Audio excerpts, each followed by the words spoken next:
위기의 순간에 여러분은 어디에 도움을 요청하나요? 경찰관이나 소방관 같은 공권력에 도움을 요청할 수 있고, 가장 쉽게 도움을 요청할 수 있는 가족이나 친구들에게 도움을 요청할 수 있습니다. 하지만 모든 위기의 순간에 도움을 요청할 수 없을 때가 있을 것입니다. 때로는 나 스스로 자기 자신을 지켜야 할 때가 찾아옵니다. 유체적인 위기는 우리가 호신술과 같은 것을 통해 보호할 수 있고, 전기 충격기나 최루탄과 같은 도구로 우리를 지킬 수 있겠지요. 하지만 육체적인 것을 넘어 우리 존재 자체를 위협하는 위기의 순간에서는 어떻게 대응해야 할까요? 우리가 오늘 읽은 말씀 속에 그 답이 있습니다. 바로 정체성입니다. 요셉은 야곱의 11번째 아들로 꿈꾸는 꿈쟁이였습니다. 요셉의 형들은 아버지의 사랑을 독차지하는 요셉의 그 모습 자체만으로도 눈꼴이 시려운데, 그가 꾼 꿈을 듣자 더 열이 받습니다. 그 꿈 내용이 뭐였나요? 형들의 곡식단이 내 곡식단에 절하더라 와 하늘의 해와 달과 별들이 내게 절하더라 라는 꿈이었습니다. 시간이 흘러 형들은 기회를 잡아 요셉을 상인들에게 노예로 팔아버리고 맙니다.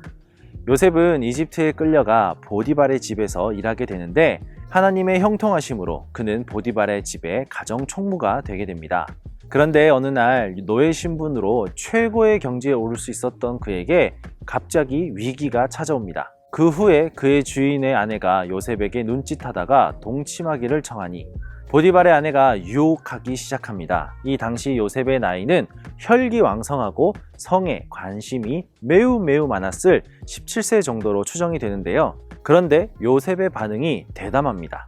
요셉이 거절하며 자기 주인의 아내에게 이르되, 내 주인이 집의 모든 소유를 간섭하지 아니하고 다 내 손에 위탁하였으니 이 집에는 나보다 큰 이가 없으며 주인이 아무것도 내게 금하지 아니하였어도 금한 것은 당신뿐이니 당신은 그의 아내임이라.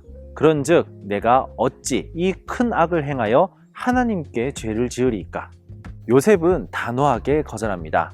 근데 거절하는 이유가 무엇인가요? 보디발에게 죄를 짓기 때문이 아니라 그 너머 하나님께 죄를 짓지 않기 위해 거절을 한 것입니다.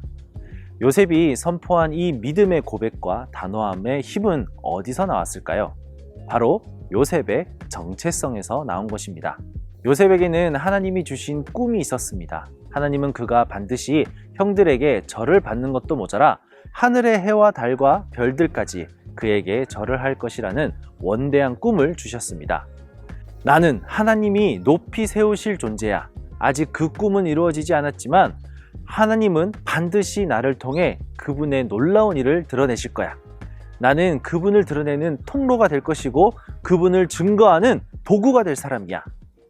요셉은 바로 그리스도인의 정체성을 가지고 있었던 것입니다. 요셉뿐일까요? 예수님 또한 분명한 정체성으로 하나님의 말씀에 순종하십니다.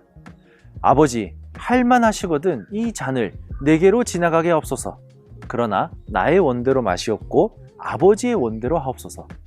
겟세마네 동산에서의 이 기도는 예수님이 십자가의 고난의 두려움 앞에서 구원자로서의 아버지의 뜻을 이루는 자신의 정체성으로 그 두려움의 유혹에서 이겨내는 장면입니다.